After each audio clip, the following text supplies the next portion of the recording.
looking for? I was going to say the same thing, so I don't actually know what to say now. I Go with the honestly carry think player. that was my backup, Monet. He's been around the block as well. He's been around for a long time, and I think experience is going to come into play pretty massively for this best of one. As we saw last series, I would argue a little bit of an underwhelming performance from the carry side on Undying. No offense to Tomato here, but what I want to see is that they pick him a hero that he is comfortable carrying the game on. Because when you see those games, we saw the triple rapier Monkey King game hyper late, you got to know exactly what you're doing, exactly what your timings are and power spikes, and that's the guy I'm going to keep an eye out for, now that I can't do it for late. Now, on the opposite side is, of course, Quincy Crew. Quincy Crew has been together for quite a while with 4 of their players, but their most recent addition wasn't that recent, but is Leslau, and he has been, well, apart from their coach, of course, Leslau has been the offlaner. What makes him such a good fit, Moxie, in this team? I think he just synergizes really, really well with the way that they like to play. Quinn's very aggressive, right? And so there's always someone else on the map that's going to be able to kind of, he's stabilizing, but also creating that space. And that way, Quinn can also participate together. So it's not just one person. They move so well. And it just, you can see all the years of experience. You know, Lelis, he was Laposa beforehand, you know, was a staple of the SA scene.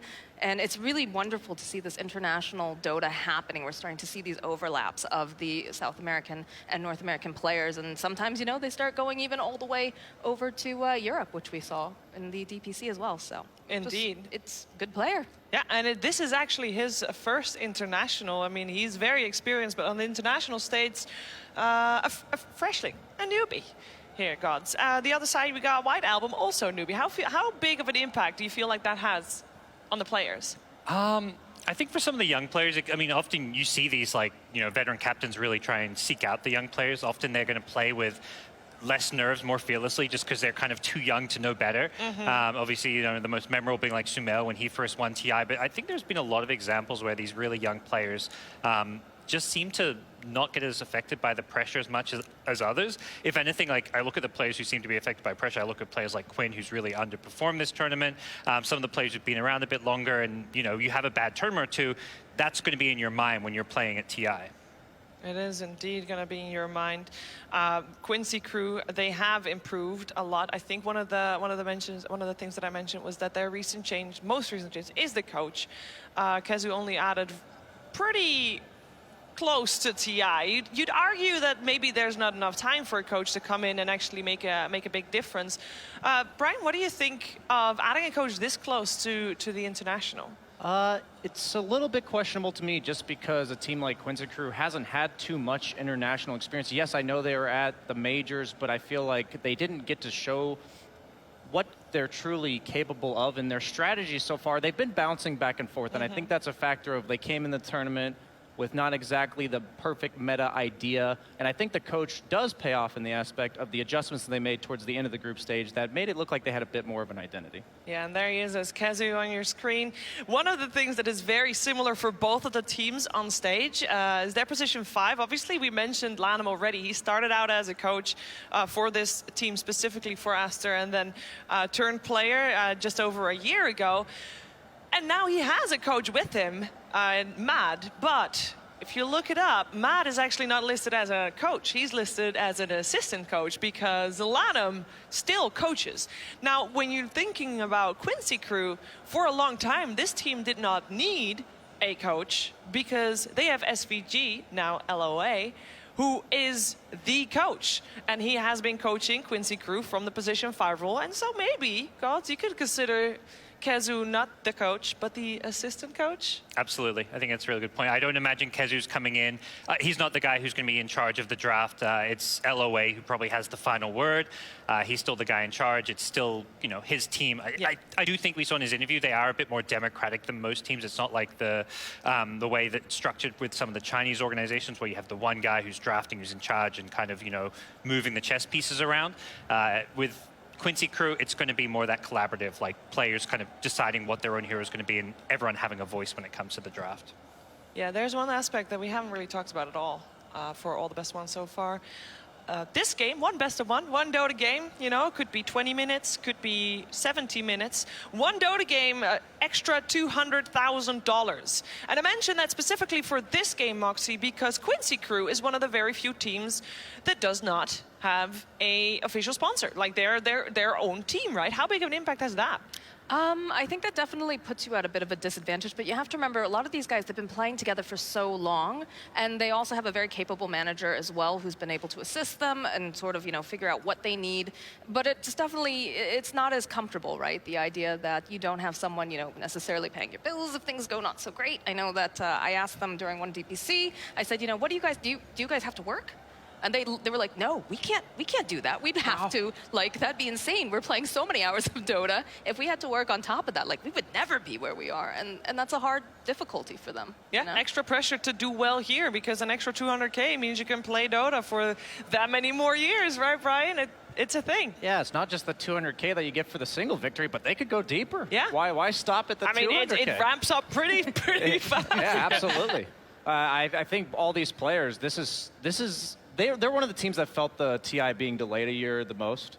Not only is it the fact that they're not sponsored, but they got stuck in NA in terms of not being able to go inter-regional competition. Yeah. And I think that did hurt them a lot, but hopefully we're going to see them bring something, make it so they jump over that hump, because they've come so close. They were at the Anna Major, they lost 2-1 to T1, they lost 2-1 to VG. It's not like they're playing out of their league or something like that. They're just so close, but can they finally make it there? Extra difficulty though, gods. Brian just mentioned nice scores, but that was all 3-game series. This is a best of 1. Yeah, and best of 1 means a lot more pressure. I'm sure they're going to be looking at their group stage and thinking, we didn't play the best, but the good news is they ended on a high. They won their last 4 games, so they're on this nice winning streak. And just seeing them around at the event after that last day, it just felt like there was a sense of calm suddenly around them that didn't exist the first 3 days. So, we're kind of talking about how Astra's may be the favorite coming in, but the hope for Quincy is that they really did bounce back because of that last day where they played so well. Well, I will tell you that both of the teams have tied some series in the groups, but every time they tied, and this goes for both Aster and Quincy crew, every time they've tied, the first game was the one they lost. So we know these teams can adapt on the fly in a series, within a series. Can they already preemptively know what needs to happen in order to win a best of 1, as we see a monitor being torn apart here on the message. Everything's under control, guys. Don't need to worry.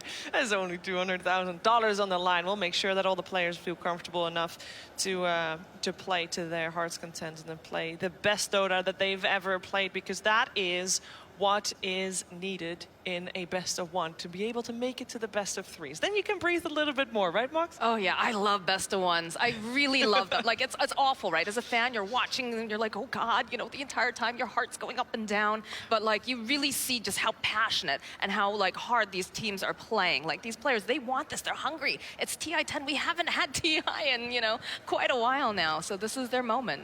I love the feeling and the energy and every part of it, even the very nervous bits. Yes, I think we noticed that first during the qualifiers for TI for all the regions. It's there seems to be a click with these teams to just, they just take it that next step. And that next step is what we are hopefully witnessing here today for both teams on stage as well, because this is it. We've seen both of these teams grow throughout the season, and both, Brian, have come up with a very similar story. They did good in their region, but they still yet to prove it here at this TI. What do you think about Team Aster when you were watching them during DPC themselves? Were you expecting to see them here in the lower bracket? Yeah, I think they were consistently the weakest China team. Okay. Even though they came first and second? See, the thing is, I feel like consistency is what is required to win the DPC season. You're playing across multiple weeks, and that just means that if you bring a consistently solid game with a refined plan, you'll probably do pretty well. But when it comes to these big tournaments, you're going to have to step it up a notch. You're going to have to maybe go outside of your comfort zone, play situations to win where you could have maybe played more conservative and safe in your league play, and I think that's what they're lacking. And there's just a few teams that really bring that X factor, especially as a team like Team Spirit, for instance, who I think have had a little bit shakier performance throughout the course of the year, but I think their highs are much higher, while Aster's average is probably above average. It's just not quite high enough if they're going to keep playing at that same level. Lanham even mentioned in the interview where a lot of the teams who won their DPC region did poorly. We saw it with Alliance. Quincy Crew won Season 2 and did poorly on LAN. We've seen it in various regions that winning the DPC leagues doesn't always translate to success on a LAN tournament. Yeah, the DPC league for Quincy Crew, even though it looked great. In case you missed it, we have actually got a recap for you from their DPC performance.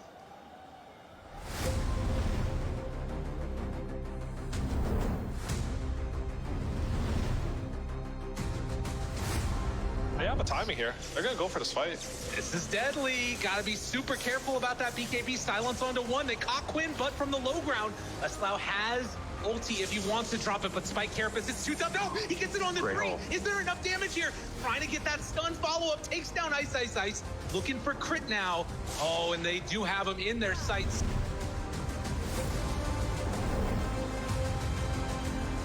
Wall mega creep, but with S back in again, can they turn this fight around? It's lasted longer and longer. Another round of Fallen Sky, but the silence is there. Now the right click on his Storm, takes him down for the kill. Buyback now on Storm. Envy tries to turn, wants to do the damage, but it's not gonna be there. Envy's TPing. Oh, he's going. He's identified the win condition. Yuar's here though. Yuar's here. They try and turn for it. Can they take down the Storm? Oh, the rest of them are going. He's trying to hit it. Envy going for the ace. The Giant Spring. Okay, the turn, but they find him down. He's caught there for the moment. Tries to kill off Yuar. Envy. Eyes on the prize. Wants this so badly. The stun is there as well. The booster. Look at the ballista. He can't take it down. Raffle. I can't believe it. The ballista is keeping him off of the ancient. The greatest neutral alive in the history of Dota.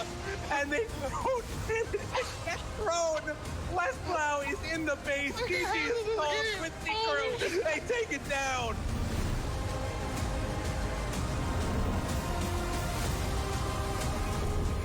Big opening here for Quincy Crew.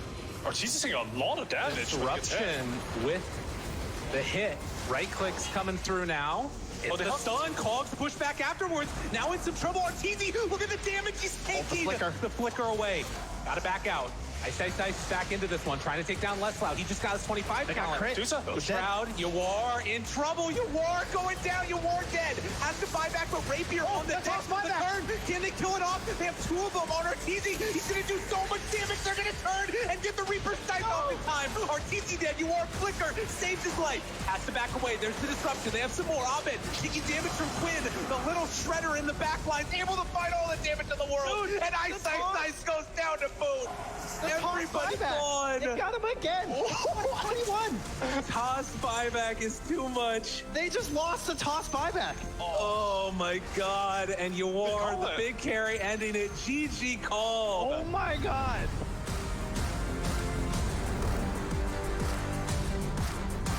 Still able to keep the spirits high here despite dying at the start of the last fight. And then all in all, they may have lost the team fight, but they managed to start to get back over towards the pit before Roche falls. Quinn, can you look for a steal? He's going to head into the pit. They put the linkers. Quinn, he's able to do it. He's able to do it, Quinn. He gets the kill. He's out with the remnant. He takes the Aegis.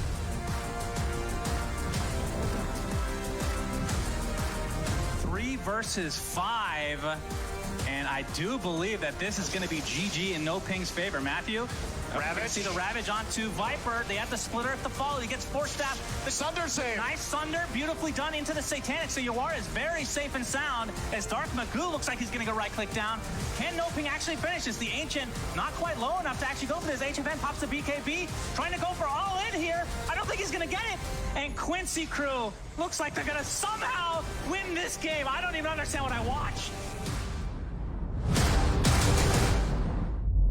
Quincy Crew coming through in a lot of high pressure moments. They were able to turn it around. They were able to either defend their throne or take the enemy throne, which is what is needed to win a game. But in the way that we just saw in the highlight clip, definitely very, very impressive. Let's see if they can perform under pressure here on the main stage against Team Aster as well. It is time to dive a little bit deeper into the players. And now on the side of Aster, XXX and Borax, formerly known as Baboka.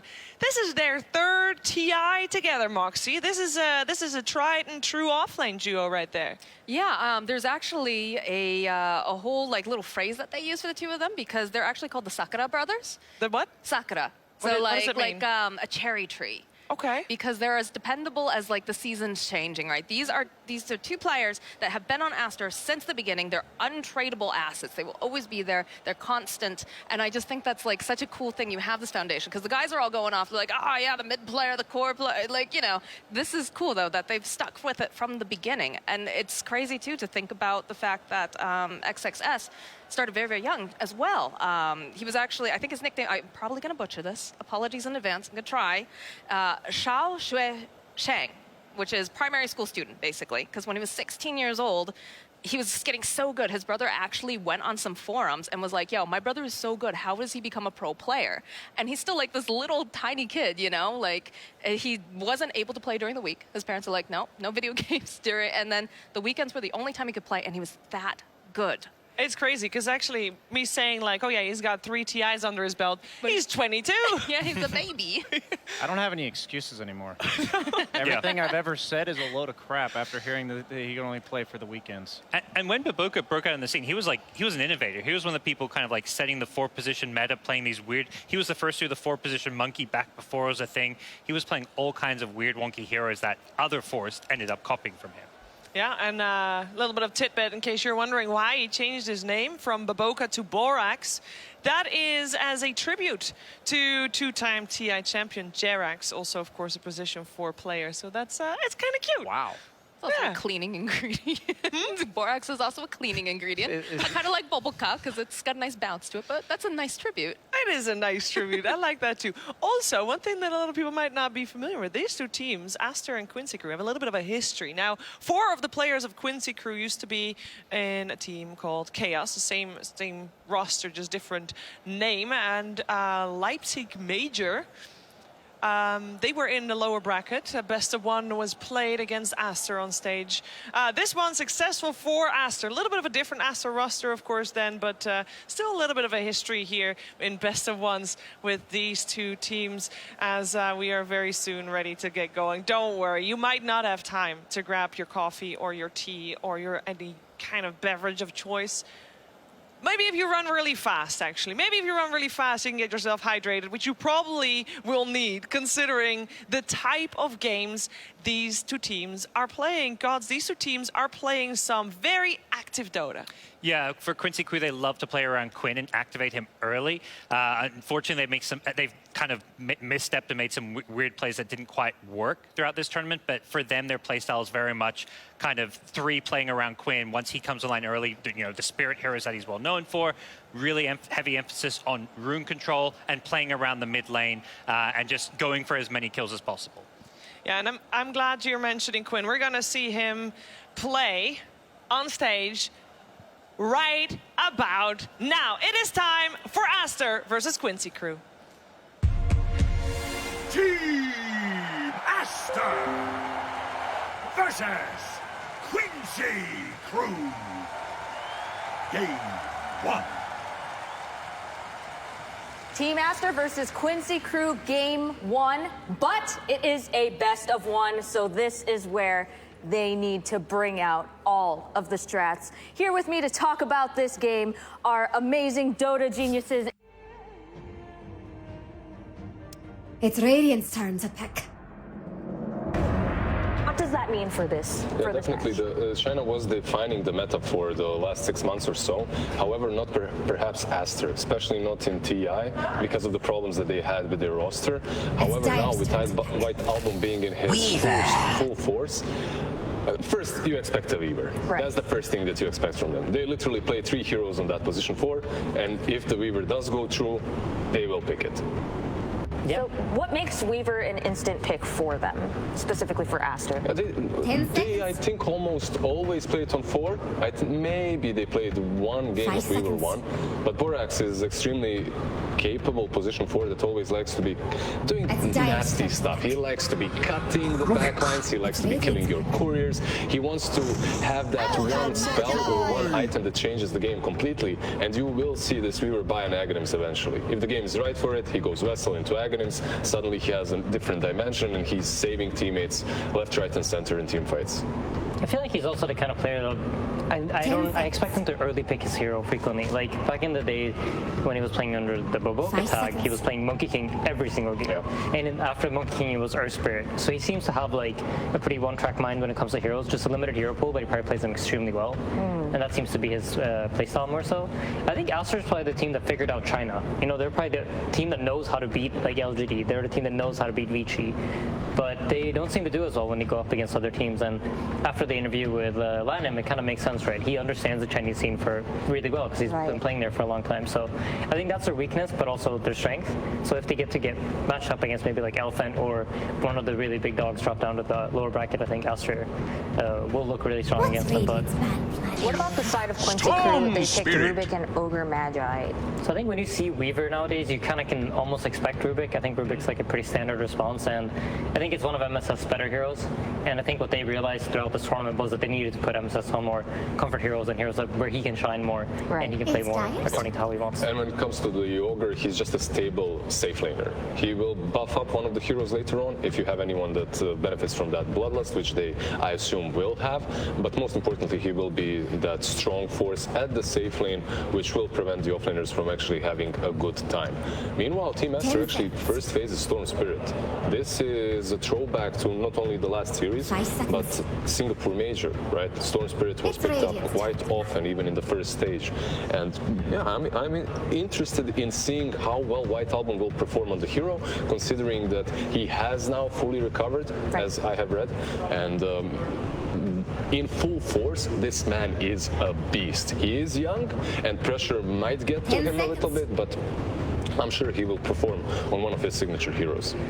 So what about these bans? I feel like these bans aren't really that surprising, right? They're pretty standard. Is there anything that jumps out to you in the current bans? I think Doom is considered a pretty good hero against Storm Spirits. I'm not sure why they banned it, unless you're maybe eyeing up that Tidehunter, which has managed to slip its way through the draft. Ah, that's true. Tide was picked first phase pick throughout pretty much all of group stage, one of the highest contested heroes. Why has he dropped down to second phase, or maybe even after the group stages, teams go over every single draft. They look at the win rates, they look at what worked well for different teams, and they decide with all that data, they decide what was actually important and what not. Here in this game, I already see that it could be a decent Tide game from Team Aster. Also from Quincy Crew. So either one of these two teams could pick it up. I think maybe it's a little bit even better on Aster because you have this minus armor combination between the Weaver and the Tidehunter's Gush. I see quite a lot of player-targeted bans as well from Aster. I think both the Medusa and the Terrorblade are specific Yaoer bans. He played both these heroes really, really well in their last series against Vici Gaming. So I think that's specifically why they banned it. They probably think they like those two heroes against the Chinese playstyle. That's a very interesting point, because Lelis, if you remember, he likes to be playing these Venomancers as well. And you really don't want to be playing that hero into a Storm Spirit and a Weaver, right? You don't want to be playing into any sort of a Spirit or a hero that can get on top of you without needing to buy that Blink Dagger or Silver Edge or whatever. So not only did they ban heroes that are good against Quincy Crew, but as you should, they're picking heroes that are naturally decent versus popular heroes that Quincy Crew is picking. So now that we have two bans that are specifically targeting Yaoer, does that mean that, and they have two bans left, where do you think those bans are going to go to? Because there's still 3 heroes left on Quincy Crew's side. Well, I guess they're going to get picked, but what do you think is going to be prioritized now? They're going to pick the Void Spirit, yeah. Oh, yes, It's a really good call. You think the same? Amazing. Yeah, and there's no reason really needs to be added. I think it's very obvious to everyone watching why they picked the Void Spirit. It's not obvious to me. No, Can you explain to me? We saw this earlier, right? This was played in, I believe, the last series, and it seemed quite effective at killing the Storm. So I think Void Spirit, one of the advantages that he has against all the spirits or even the pucks, and the reason we saw it quite popular at the Singapore Major is you can buy the Yules into that instant stun. And these heroes that rely on escaping, like Weaver, like Storm, they no longer have the ability to do that, and it becomes very easy for Rubik and Ogre to follow up with additional stuns and secure the kills. You just get another semi semi-carry that's flashy and playmaker from the mid lane. And like you said, Void Spirit and Storm Spirit at the Singapore Major, I believe 10 out of 10 games these heroes were contested, either banned or picked. They really were. Which is interesting. I think Ember Spirit might have also been an option for them, but generally Storm Spirit is considered the big brother and the one that is generally easiest to play in these matchups. Disruptor! I think what's Legion interesting Commander. is they're starting to draft more telegraph drafts. I've noticed throughout the entire main stage. In the groups, we saw a lot of flex, a lot of not showing what heroes we want to pick, where we're going, what lanes we're playing. But it feels like the drafts are getting more and more telegraphed. So the only real flex that you see here from Aster's side is the Weaver that could be potentially ran. I guess as well. Right. The Legion and even the Disruptor to some extent. I guess you could see the Legion 5 Weaver 1. That sounds like a lot of flex. But most likely. But it's fairly, exactly. Yeah. You will, most games, you'll be able to draw the conclusion that this is going to be a Disruptor 5, most likely. So when you're in Quincy Crew's position where you have the counterpick now, you can kind of like guess, like, all right, we can set ourselves up for a lane now against the Weaver to get a Legion Commander, which I think is, for teams like Quincy Crew, they tend to like to snowball a bit more. I think that being in that kind of position in the draft is a lot more comfortable than what they might have faced up against in the group stage a lot. And they go with the Spectre, a hero that has been extremely successful in the group stage on that position 1. I love the Aghanims build. We've seen it today as well. Actually, we've seen the fastest Aghanims at the TI on a Spectre with a 15-minute mark, something like that earlier. And it just allows you to be more active. You will have this Void Spirit who's a playmaker for sure, but Spectre, you won't be waiting for her forever. She'll join the fights as soon as that Aghanims is online. And you need to be joining the fights because you can't really be playing defensively versus a Storm Spirit, Disruptor, and a Weaver. They will have a lot of vision coming from the Supuchi, cutting in the backlines, from the bugs, from just giving vision constantly, and then you can't run away because Storm is either jumping you or you're being glimpsed back. So I like the fact that they have a hero that, yeah, definitely can scale later on into the game and gives them that late game win condition, but also can join fights early on. We also have some stats from Leah, and he said that Aster's favorite heroes are Weaver, E.O.E, Monkey King, and Snapfire, but one of their favorite pairs are Leshrac and Weaver. So is there a reason why they would pick something else other than Leshrac here? They pick Storm, right? And once you pick the Storm, they mainly play Leshrac on mid lane, and because of that, you don't really have an option. I think when you see this Rubik, you kind of tend to want to pick heroes that make Rubik's spell steal ability quite useless. And Storm Spirit doesn't really give away any major spell. You are ideally looking for some sort of stun, like the Leshrac Split Earth, or even the Edict to push towers, like with an instant cast. Precisely. So the Disruptor and the Legion are also heroes that don't really have like ideal spells for Rubik. They have spells that you can obviously use, but not really great Rubik targets. I think the Storm became attractive for that reason too. By the way, look at that respect ban on the Venomancer on Lilith. Not only do you have Legion Commander, you have Storm Spirit that can jump into, but you're still banning out the Venom. You just don't want to be playing against that. I think it also indicates quite clearly that it's not going to be a Weaver carry. If it's a carry Weaver, you most likely feel fairly comfortable winning playing up that against lane, the Venomancer. Yeah, exactly. So now now Aster's looking for a carry, right? So what hero is going to fit that, given that most of the bans have come out? There is this one, Tiny, which is very strange. We haven't seen Tiny banned in the last phase in quite a bit. Usually he's banned in the first phase. So what's left? It seems like teams have moved away a little bit from the Tiny. And I'm trying to think about what's left. We've seen some Silver Edge Sven builds, right? Like Sven versus Spectre with that Silver Edge, you can't take her down. Really nice. I think that might be the best option for them. That's definitely one of the heroes that a lot of the analysts have been talking about throughout the group stage, Sven. Yeah, I really like the Sven here. I think another thing that's important to note is you have Void Spirit versus Storm Spirit, and generally speaking, with the Spirits mid, the power runes become extremely important. And you're going to need your supports to be able to contest them. So usually you want to pick some sort of carry that will manage the matchup, and Quincy Crew now has a big advantage in the fact that they can pick something that will lane up against a Disruptor Luna that should be able to pressure Luna off the lane, because they have the ability to counterpick here, right? And you know the two supports are going to have to go for runes. So if you're in Aster's position now, if Quincy decides to pick the right hero, you're going to either be forced to give away runes to Void Spirit, which leads to pressure, or you're going to have to accept that your Luna is going to go to the jungle fairly early. Who's the right hero here? That is a question only Lizard can answer. I was already wrong once. I went with the Luna. I'm trying to think about what's good here. Some extra catch as well. Maybe some Underlord would be kind of decent, even though you're playing versus the Glimpse. I don't know the matchup with the Luna in the lane. Should be fine. You're just constantly pushing in. But it doesn't seem like a greatest counter pick here. All right, I guess we're going to see. They go with the Prophet.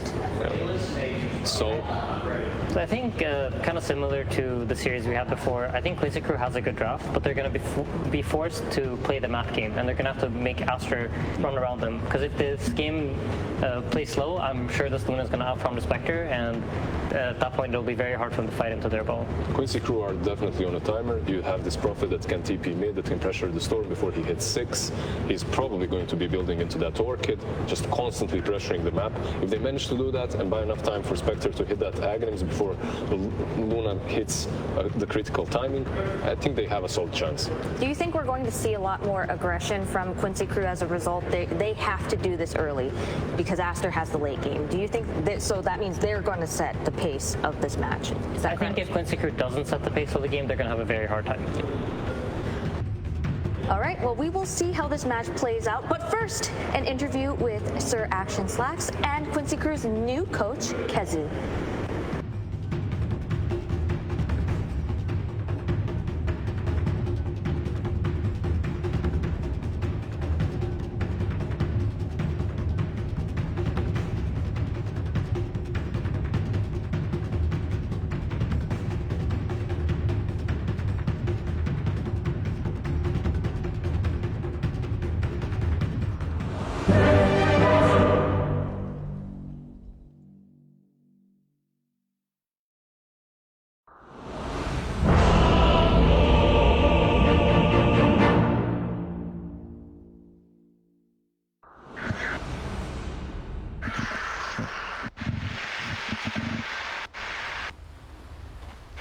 A confident Kezu is what we hear from the coaching staff. My goodness gracious, Trent. We're in game number 1, another game number 1, a best of 1 in elimination match.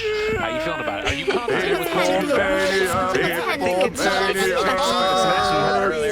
I love the way that Aiden has framed this game there. Thank you, Insania, because it really feels like you gotta make sure that you're not just being worked around this map here. And so Quincy Crew trying to find some map control near the end of that draft, particularly with the Spectre and the Nature's Prophet. So if they can get off to a good start, they have the heroes that will have that global punish in there. But if Aster start well, it just feels like their heroes are much easier to sort of like push this game forward in their direction into a snowballing victory. Very similar to the Luna that we just saw for Fnatic. I know, I was just thinking about that. Like, Luna didn't get a ton of play through the group stages and now picked in both of these best of 1 elimination matchups. Maybe something to out there for other teams going forward. But regardless, we'll have to see how it performs as Aster versus Quincy Crew. A lot on the line, and also 2 teams that really struggled throughout the beginning of the group stage and recently started to make a comeback. Both teams are coming in with some pretty good momentum in this. As we take our spots around the runes. See if we'll get an actual brouhaha or just some fists being shook across the river by the looks of it here. And we once again have a Nature's Prophet. You know, another hero popping off here is in the best ones. Now this time it's going to be the core Nature's Prophet, so a little bit more difficult to match that same macro map movement that you can see from Jabs on the support team, because the core Nature's Prophet wants to make more use of his trance other than just blocking off the enemy camps. Yeah, you need to do a little bit more around the map, for sure. And getting that level 6, making an earlier rotation, definitely something to watch for. You can already see some of those voice lines coming out. Teams feeling themselves and wanting to get off to a hot start here. We'll have to see. I will say I saw MSS the other day in the sort of canteen area getting ready for breakfast, and he was super duper pumped. It felt like the entire team had a bit of a revitalization. You have to imagine for Aster as well, finally being able to get out of their rooms and play on this main stage. They're going to be feeling really well prepped and ready for this game also. Yeah, you know, Quincy Crew, they were kind of already at the rope of just like, oh, we might be done today at the group stage. And perhaps with Aster not having faced that, and maybe Quincy Crew a little bit more relaxed coming into this, but we're also now moving on to the stage, and that has its whole new set of challenges with it. So saw a courier snipe right there that just happened a moment ago. The pullback as Leslau trying to put the pressure onto that Disruptor. Disruptor, an annoying hero sometimes to be played, running out there and throwing the Thunder Strikes on people. But also, once this initial pressure has been landed, that's can the be play, a little though. bit weak. Yeah, I hate that. I love playing Disruptor. It can be really frustrating sometimes when the opponent tries to pressure you, like you can see with the Trance, because a lot of them can't do anything about Trance. Like, you have no tool, not, you know, the Enchantress last game, take a Trance, that's all good. So instead they're just focusing down MSS and trying to burn through his regen, and that's really all you can do in this setup. They did a good job of it right there as he stepped just a bit too far forward. No boots right now on that Rubik, instead opting for a little bit more regen in that late-in stage, and so just a Fairy Fire in case the trades come out. As far as the mid lane is concerned, White Album versus Quinn. So often I feel like both of these teams kind of rely upon their mid laner getting off to a hot start and then play the game from that position going forward. Yeah, of course, in North America, Quinn is well known for his ability to seemingly force the rune to spawn wherever he is. And throughout this group stage, it felt like that wasn't really occurring. So I don't know if he's going to have some main stage magic here or something, but those runes, trying to enable yourself, a Storm Spirit players always hunt for those, right? Your team's going to ward for the rune, because that's how you get your first couple big ganks off.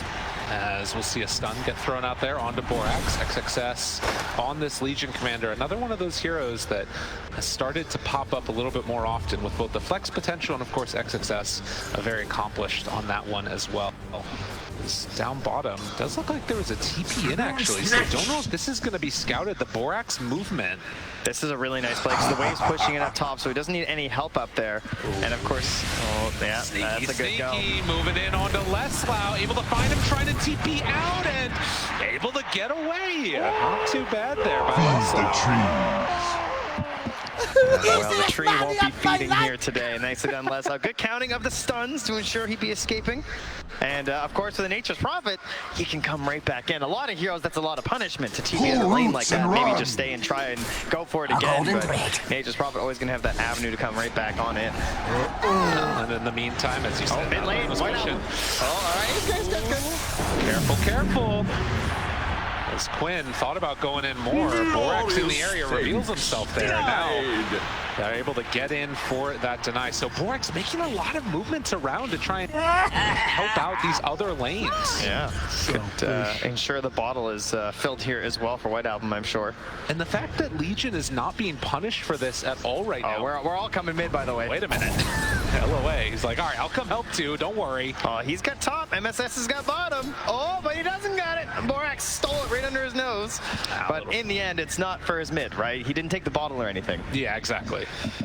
So that's a benefit at the very least right there for Quincy Crew. And you can see Quinn picking up that other water rune on the other side. Man, a very mobile early start to this game with Nature's Prophet and then Weaver just zipping around all over the place. I'm curious if they're actually going to be able to get a first blood, because with all the movement, there hasn't been a kill yet. Yeah, or like maybe even punish XXS, because he's just been up here alone in this lane.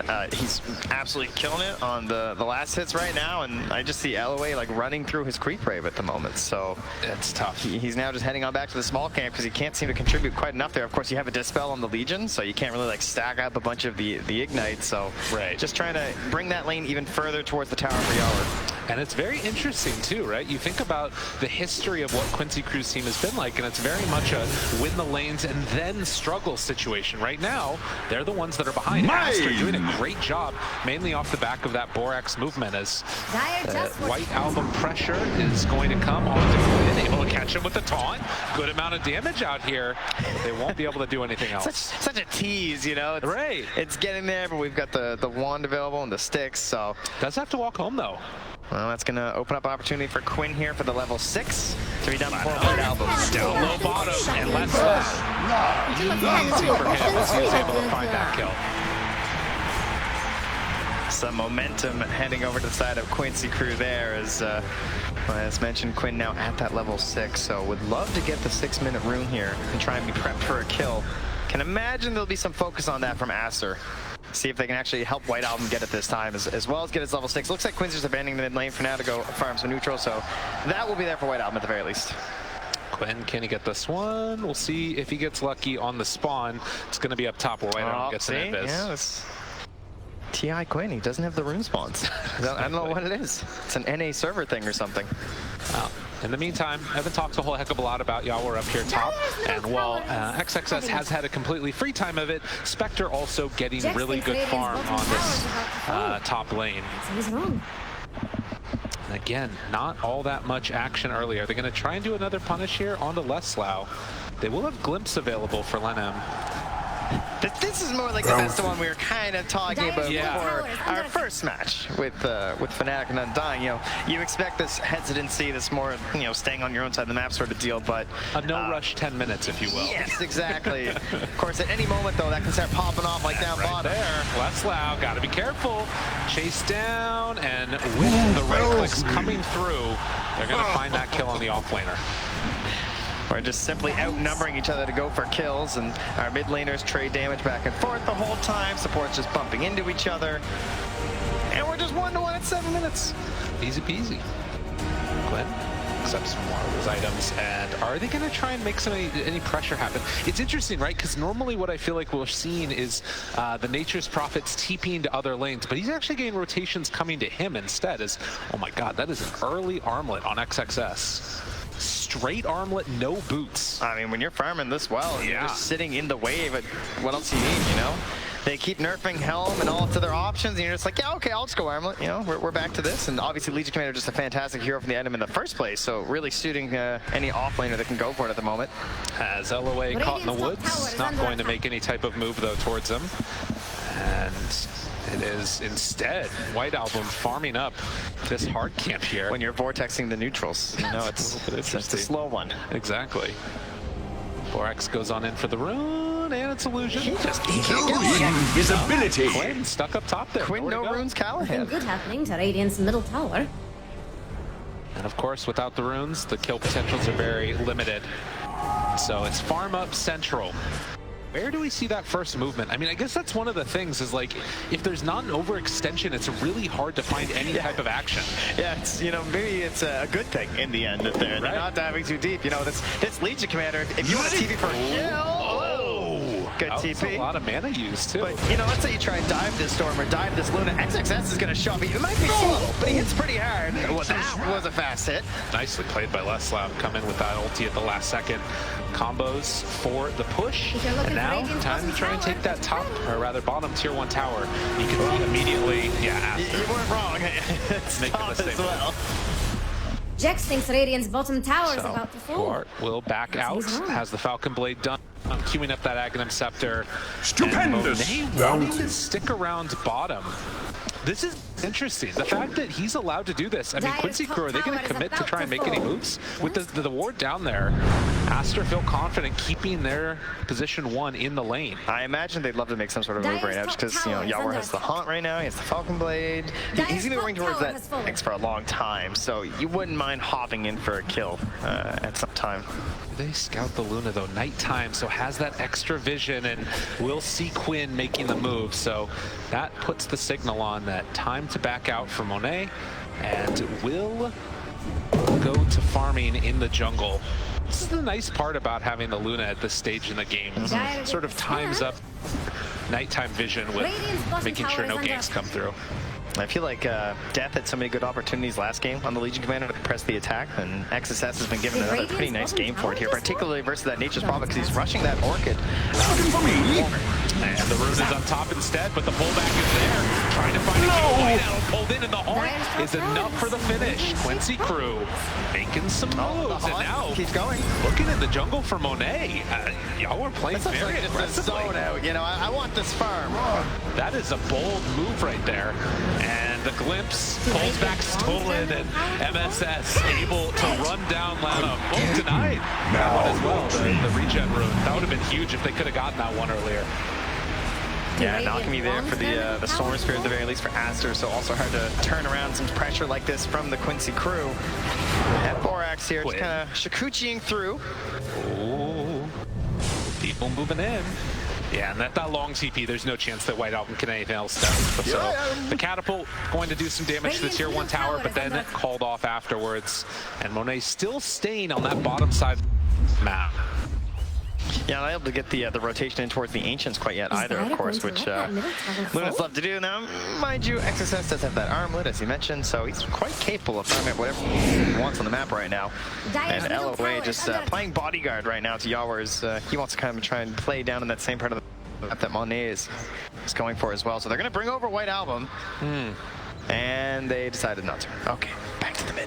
What's so interesting about this too is normally with Astro, be able to have like a big bank of Ancients queued up as E.O.E is going to get turned around upon. Although Quinn is here too. Wait a minute. Are they trying to go all the way in for this? They find Monet, good amount of damage. Static Sword down. Do they have enough to kill him off? Stolen Static Storm. Oh, they got their mojo back, and he secures a kill for them. And now the jump from White Album lifted again. MSS backs away, and so too does Quinn. But he's going to be glimpsed in afterwards with the Simulate already used. He's in trouble. Quinn ends up falling. No duel for XXS. Just got the blink in there too, so incredibly quick timing here. XXS, the most farmed hero in the game. Would love to get some free damage there, but that also just means now they probably still have a chance for a blink reveal. I'm not even sure if Quincy Crew noticed that, and they could smoke right up and go for that now. I believe also I saw smoke get popped accidentally from Quincy Crew too, which that's not a resource you want to waste right now when you have an Orchid being rushed on your Nature's Prophet. You want to try to get into these deep positions on your support duo and allow that TP in to happen. Right. Well, and one thing at least that's to the benefit right now of Quincy Crew is if you look over on Radiant Ancients, these have been blocked out for a really long time. That Sentry Ward, they weren't able to get the D ward on it, and I think that Aster maybe thought that there were Treants that were blocking it or something else, but that's huge economic damage. Yeah, there's a couple of frustrating blocking spots you can do at the back, so, and we'll have to go for the second Sentry. Monet finds it now, so the Ancients will be back to opened up at 30 minutes. Meanwhile, this smoke, half duration already gone for XSS, and not finding a hero to jump. Oh, mind you, Quinn, though, will be a juicy target, and I don't see a good save here. Oh, he knew. He knew. Very aware. As they do have the Nature's Prophet Orchid done.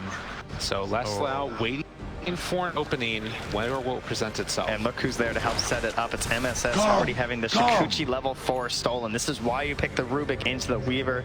It's one of the reasons why Rubik is making a little bit of a comeback right now, because it's such an amazing spell to steal.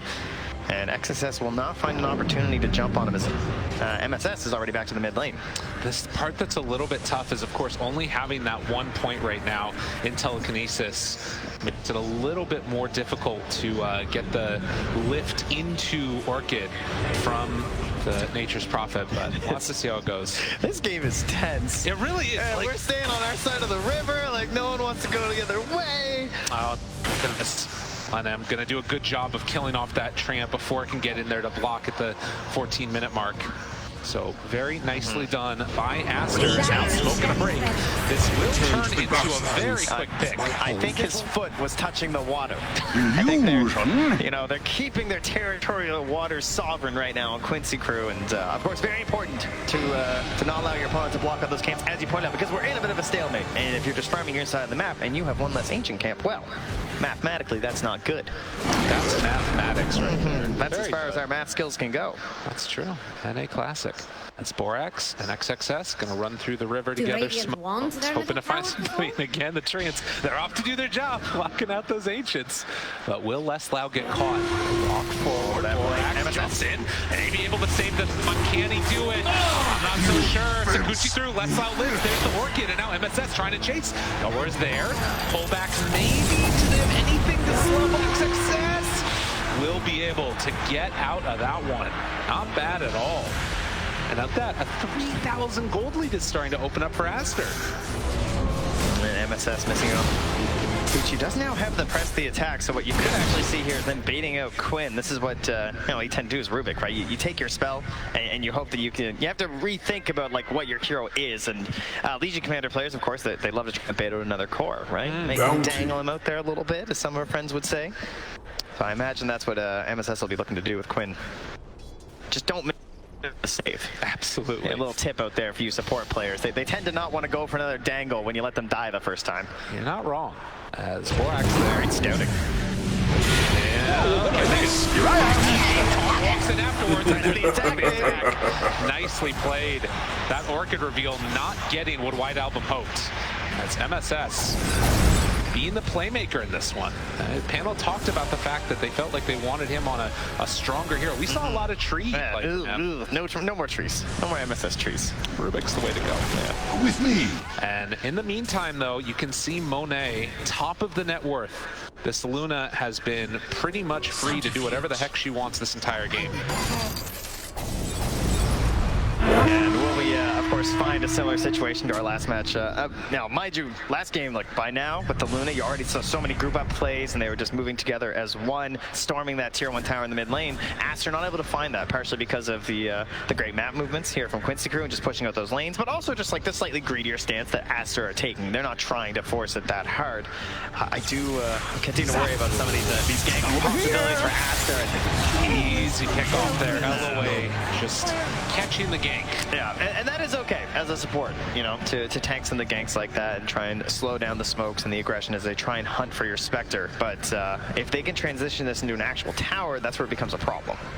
800 gold away from the Aghanim Scepter for the Spec, which has so often been that big team fight winning and also sort of tempo increasing hero. Absolutely ridiculous, you know, and we have a combo here. We had the Storm and the Spectre earlier today together. Now we have the Storm and the Nature's Prophet. Or sorry, the Spectre and the Nature's Prophet. So what happens is, of course, you haunt, you get the full vision, you can cast the ulti from the Nature's Prophet, you're going to try and find who I want to TP in on, and much like Storm Spirit benefits from that vision for initiation, Void Spirit feels the same way. You want that hero hiding in the trees for you to target first. Trees walking forward to get some vision, giving away some gold as well while it happens. And underneath the ward, Leslau going to be found. Orchid on Orchid action. The walk away. Now Quinn jumps in. Good press the attack. Comes a second afterwards.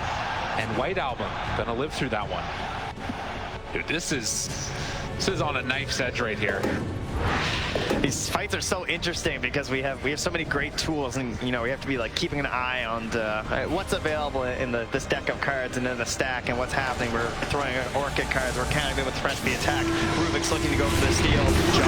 Legion's looking for duels. Trying to get his kill. Yes, he will. But now White Album down low. The sun is there. Yule Scepter afterward keeps Quinn alive. So a trade of 1-for-1, you'll take that every day of the week for Quincy Crew. Yeah, LOA coming through with the stun and then the Orchid as well to actually bring down that Storm Spirit. So finding their way through the coverage of XXS, not able to save him with a press the attack this time, and a big loss here from Aster from what looked like a great pickoff. It was absolutely perfect from what it was looking like, and then everything fell apart, as it sometimes does. So 18 minutes and still very little separating these two teams. And there it is. Big question, the Shadow Step.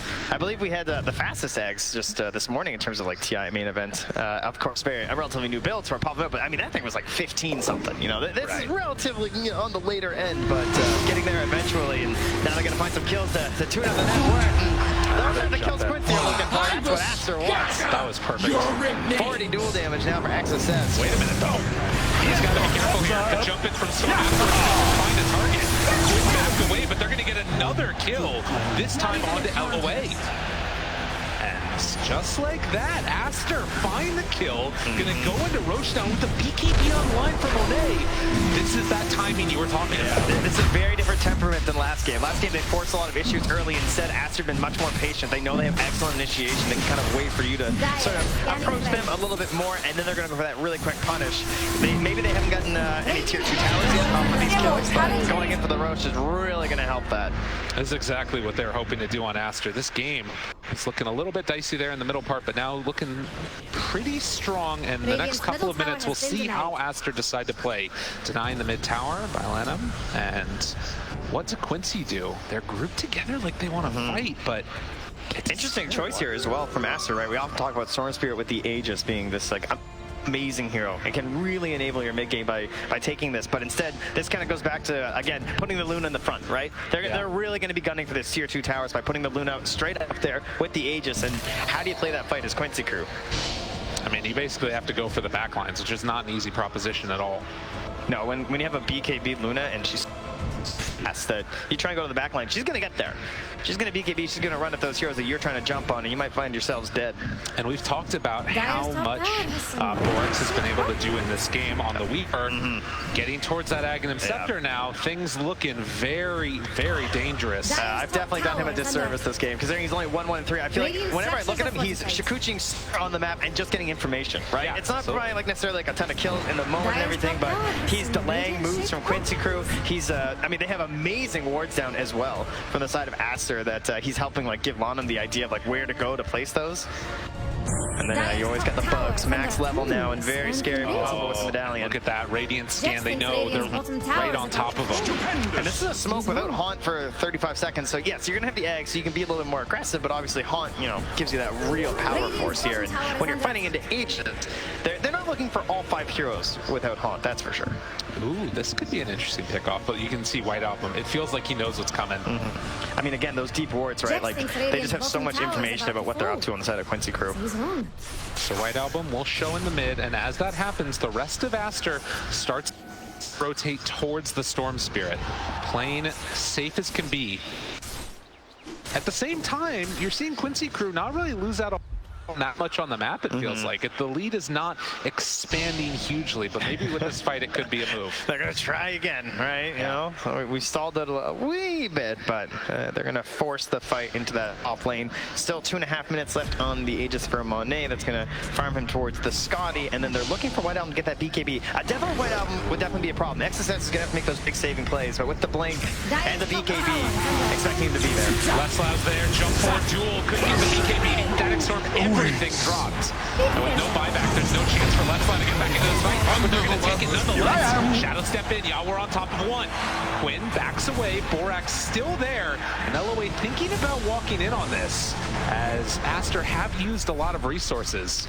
Yeah, impressive bit of a trade though, considering that jump. You know, you'll kind of take that when it's an Aegis on the side of Aster. They're also somewhat okay with the situation as they've now garnered themselves an outpost, and they're also eyeing up Quinn here, but he's got a haste turn on Yule, so he'll be all right, barring some bad misstep when this duel comes back. The other thing I really like about that play by Aster is that they only use the 1 BKB on Legion, right? Like that is super useful. The ability to find these pickoffs, has 60 duel damage now on XXS. And not really committing that many resources. So 23 minutes in, 9-9, still very close game, but you can feel Aster starting to take a little bit more of a lead. Yeah, and Quincy Crew don't have much choice other than just wait out this Aegis before they want to go for that Haunt fight. They still have some very terrifying tools. Their next big jump up, probably not until Quinn is able to go towards something closer to like the Aghanims. For now, he feels like he might just need a Kyra, so he's not gonna have a massive jump up in power anytime soon. Oh, and Monet jumped on, the rest of the team is there, press the attack. Down to about half HP, the glimpse back afterwards. Quinn has to carry it off and wants to find it. With the duel right away, Haunt comes down, Quinn down low, Quinn is dead. Monet also in some trouble. Static Storm here for coverage too. Back to the facts. They should not fight this. So that is going to be Aegis down. And Quinn gave up his life for that one, has buyback. Oh, and I love this too, just rushing right for the tower. Now, mind you, bottom lane, Leslau finding a trade, didn't like the look of that fight, so they have taken the tier 2 in the bottom lane. That is at least something for them, but Aster, again, I'm sure very happy that Aegis was running low anyway, and now they'll just come back down to the bottom and recapture that outpost here.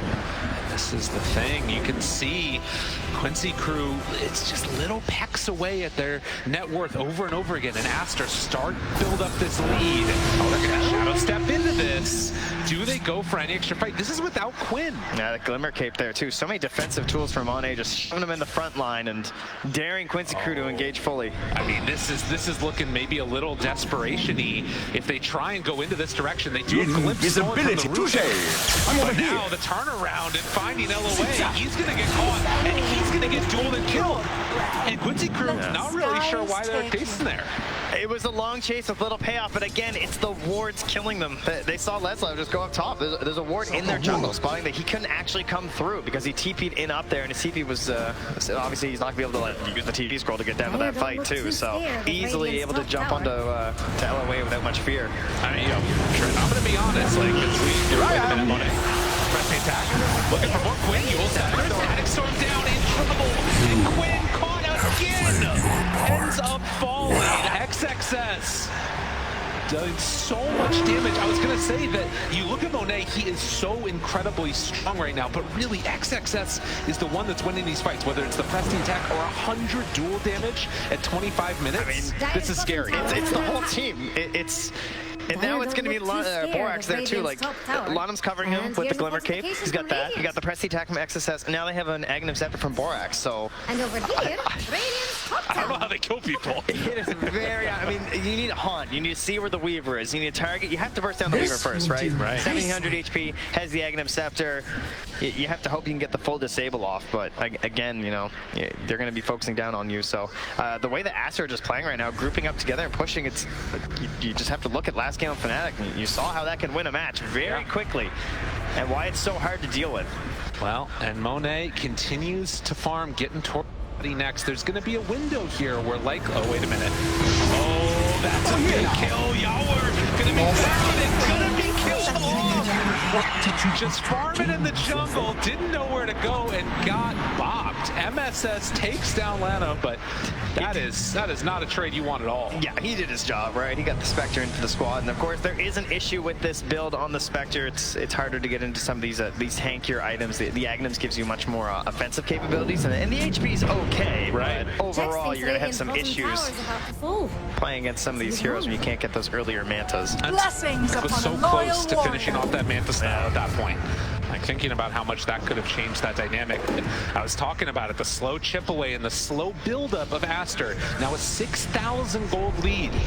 And it's all going to culminate with a second Roche, like it has so many times in the past year for Dota 2. Wait a minute. Is this a freebie? Lift up, jump in, White Owl before skewing. The team's coming, though. I don't know about that one. I mean, look at the wards that he's got around him. He felt like he was safe. He felt like this was just a safe area where he could farm and finish out his BKB cooldown, right? There was like 20 seconds left. Well, very well played by Quincy Crew to take advantage of that and to get through those wards. And what would be really crazy if it had been a super fast Roche. But unfortunately for Quincy Crew, it's going to be 1 minute and 15 seconds till it returns. So for Aster's sake, they will have the return of White Album for the Rush fight. What a big engagement. Like, that kickoff right there changes so much about this game, it feels like. You get a huge cut into lead and now some amount of control over the game. But this, a DD for Monet. And you're actually allowed to, you know, hit creeps right now. If that Storm's still alive and you're missing heroes, you're starting to walk back towards your base. And core heroes dying obviously has a massive impact on your economy, much more than just the kill bounty. But, oh, this Luna, you know, Monet.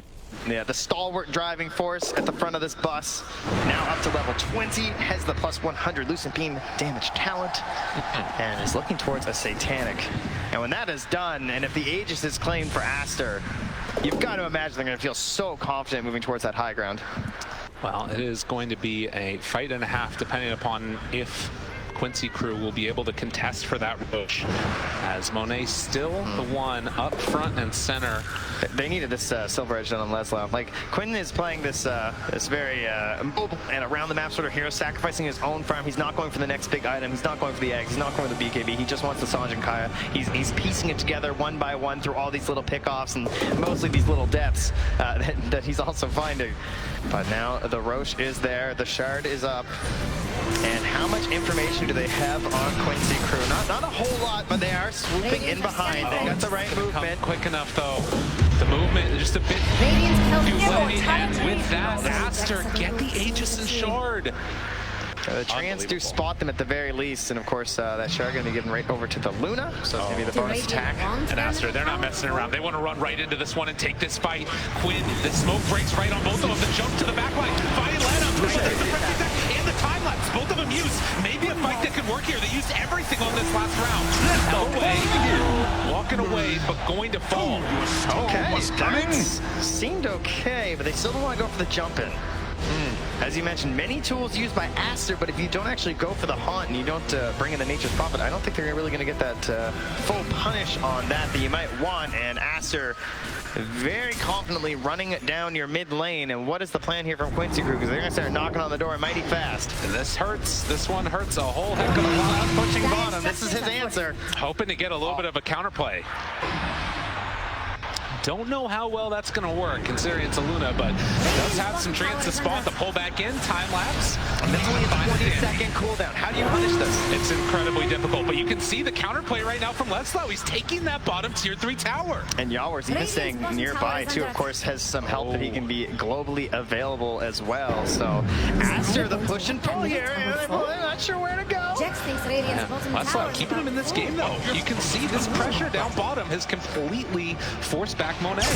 TV's that top lane too, but might have him quickly there to clean that up. So I envision now we're going to start seeing some side lane wards from Aster. I feel like they're going to want to try and go for these pickoffs onto Leslow because he's got a massive target on his back after little plays like that. And has he gotten himself towards that silver edge? He is getting there. And of course, that's where you really got to get things together for the big damage kill. Smoke up again from Aster. Going to start heading back towards mid. Now, all of the lanes have been pushed out, but not super significantly. And in fact, top has got a bunch of treants there. With that dual cast range talent, they're so much bolder on the Legion commanders. They're willing to jump a little bit more blind. Doesn't see anything at the moment. Yeah, no wards in the area right now. Their main wards over in the dire triangle. But don't need wards to see up towards this high ground. They also see a very annoying Nature's Problem on their bottom lane here too, so they're just going high ground. And this is going to be quick. Monet press the attack, the pull back in again, catches onto a creep actually, and now the lift up. So they will focus down these racks, and nobody else from Quincy Crew can really make a play to contest this at the moment. When you get ahead like this, you have to get something on the opposite side. Yeah, and all they can do is to take back the Yokos and throw the treants at the high ground. Still no contest here from Quincy. They're going to let the racks fall. This is good. And afterwards, White Album forces out a bit of rotation, trying to cover his team's retreat. Thought about the stun, didn't call for it. And there's the press the attack. But you can see that this is going to be the trade-off. They get the tier 3 tower bottom. And a lot of damage on the range racks, too. Yeah, not wrong. But wait a minute, though. Wait a minute. The pullback. The haunt. It's down. Static Stream is there. And on the overlines, they're able to find the disruptor. Trying to bring down a couple of them. Monet. They're going to leave him alone. Very low HP. And White Album now trying on to LOA. There's the lift up. Oh, what I missed. Find a kill. Turning now on to White Album. The back away. They have no detection. But Leslow TP'ing out of that one. And does look like he's going to complete it. The buyback from the disruptor. And buyback from LOA. They were able to get an okay fight, but they didn't burn the Aegis. But TP outs this game. He's getting the big read from Leslow to ensure he has the escape. But it feels like it's only a matter of time. It feels like it's just delaying at this point before you actually need the massive clash, you know? Where's the sort of big item that turns this all around for Quincy Crew? I'm not seeing it. I feel like it's a lot of items. I feel like they all go on your Spectre until she is absolutely massive. So Yawar doing his best to revive the Spectre with what is needed.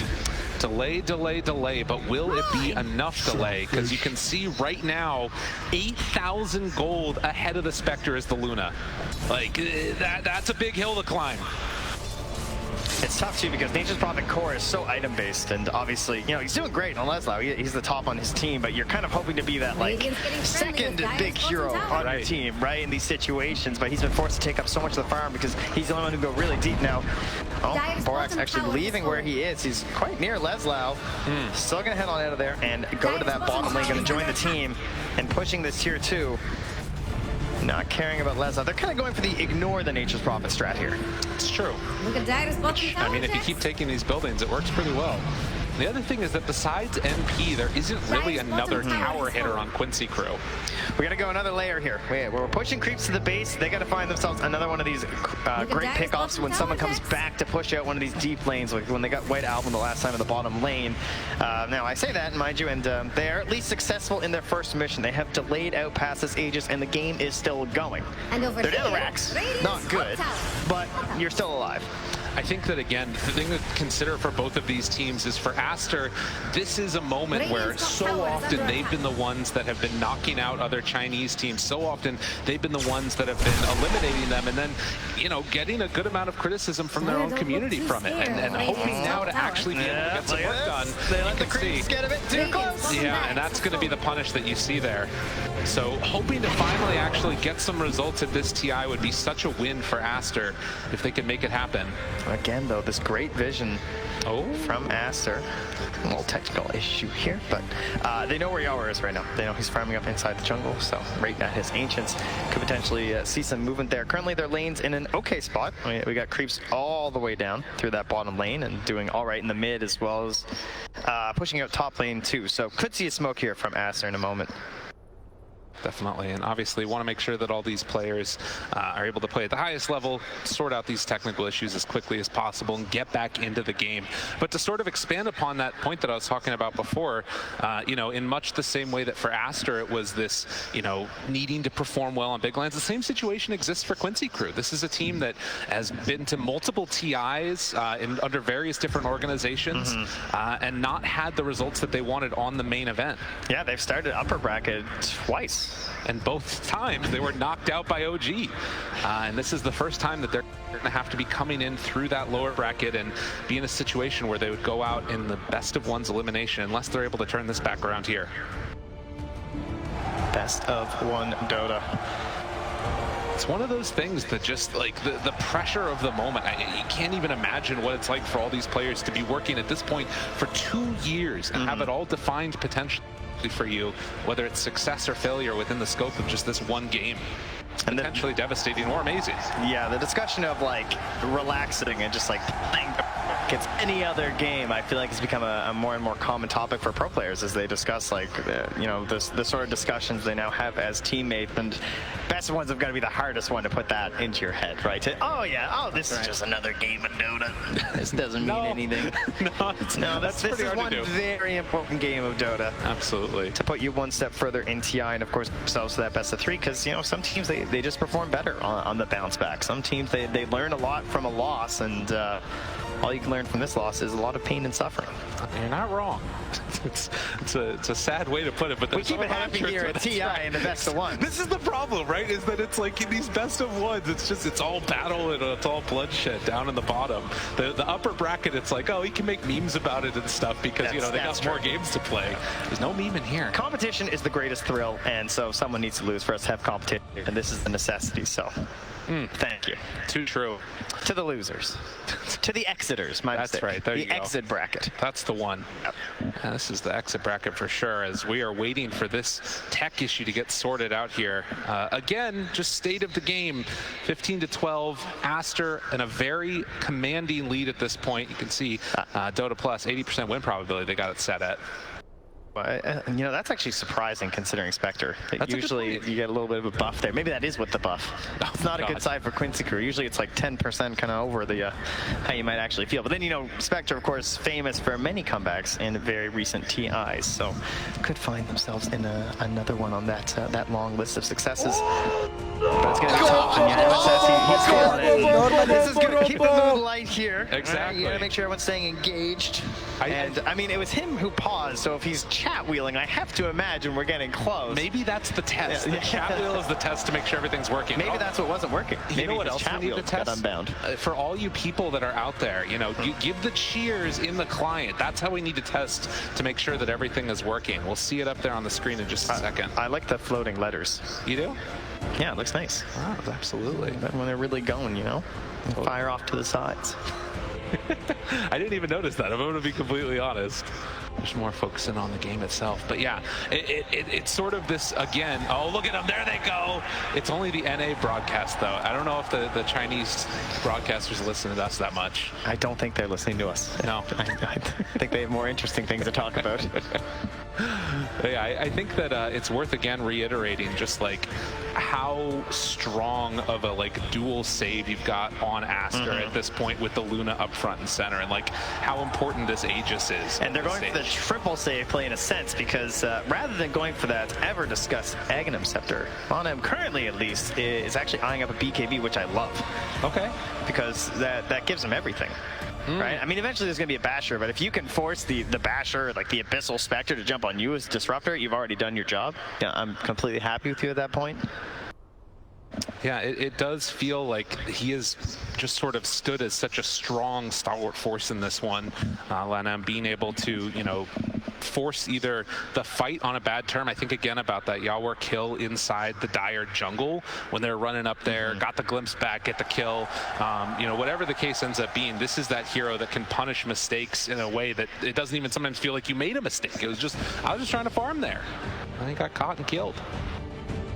Yeah, and in some games as a Spectre lineup, you have this, you know, there's unrivaled confidence going late. Like, eventually, guys, everything's going to be fine. But I would not peg this game as necessarily one of them, right? There is a Storm Spirit in this match who also tends to be one of the absolute best heroes in the late game. Just so many tools. I mean, there's a reason why some teams will just straight up first pick it every game, even if it feels like it's being countered, even if it feels like an obvious thing that you're going to do.